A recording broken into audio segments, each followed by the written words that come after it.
Magandang araw mga ka-protein. So ngayong araw is mababack workout tayo. Kasi matagal tayong hindi din nakapag-back workout. So tara.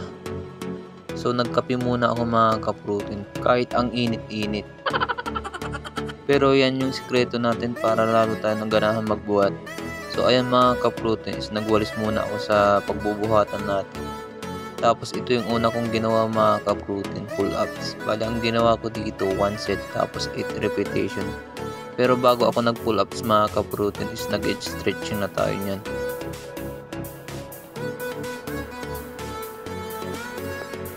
At nung pagkatapos kong nag-pull-ups mga ka-protein, ito naman yung ginawa ko. Barbell row. Bali ang ginawa ko dito is 2 sets tapos 12 repetition mga ka-protein.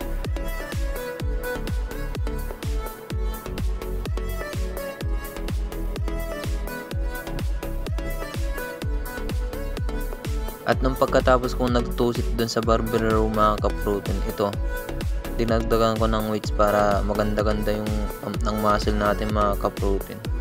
Tapos ayan, ang ginawa ko pala dito mga ka-protein is 3 set tapos 10 repetition.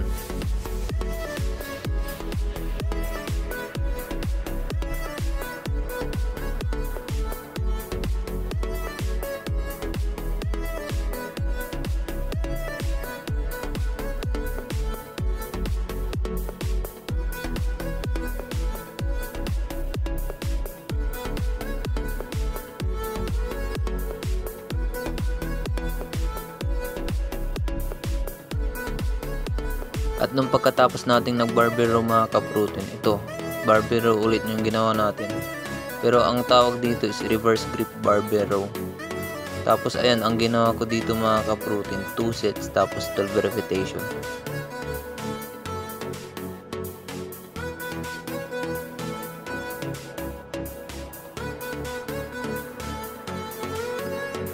At nung pagkatapos natin ginawa yung 2 sets mga ka-protein, ito dinagdagan ko yung weights para medyo mas mabigat. Pero hindi ganun sa kabigat nung una. Ito ay sakto lang. Tapos ang ginawa ko pala dito is 3 sets tapos 12 repetition. Ang hirap din kasi magbuhat ng sobrang bigat lalo na pagka hindi natin kaya.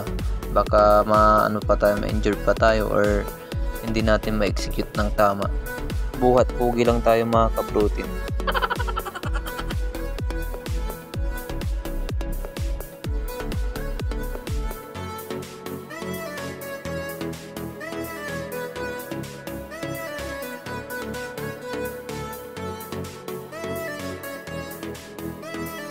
At nung pagkatapos natin nag-reverse grip barbell row mga ka-protein, ito naman yung sinunod ko.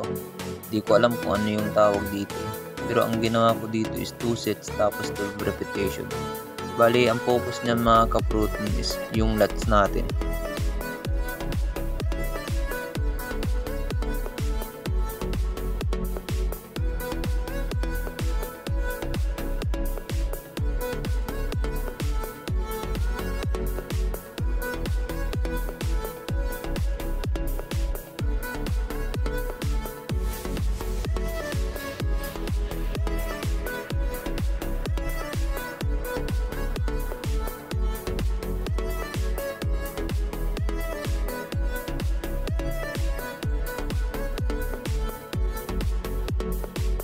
At ito yung ginagawa kong finisher mga ka-protein pag nagbaback workout ako.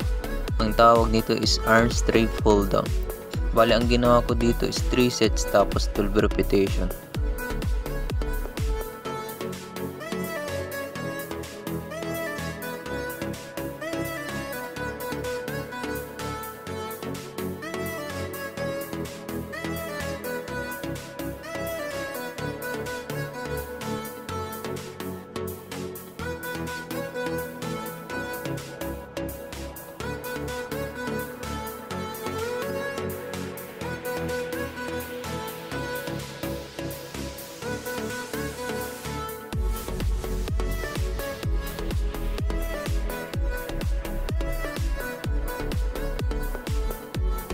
At nung pagkatapos kong nag-arm straight pull down mga ka-protein, ito na din yung sinunod ko.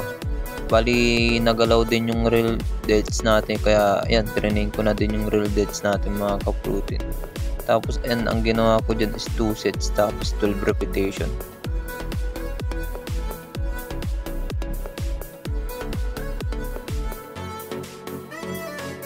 At nung pagkatapos kong trainin yung real delts natin mga ka-protein, ito nag-traps na din ako mga ka-protein. Kasi na-train din to nung nag-back workout tayo, kaya ayun, trainin ko na din yung traps ko. Bale, ang ginawa ko pala dito is 4 sets tapos 10 repetition.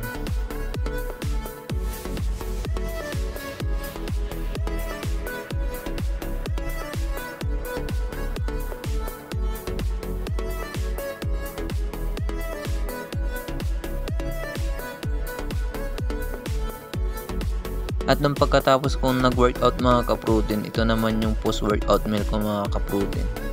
Bali tacos. Tapos ayan, yung nakaraan kasi gumawa ako nito.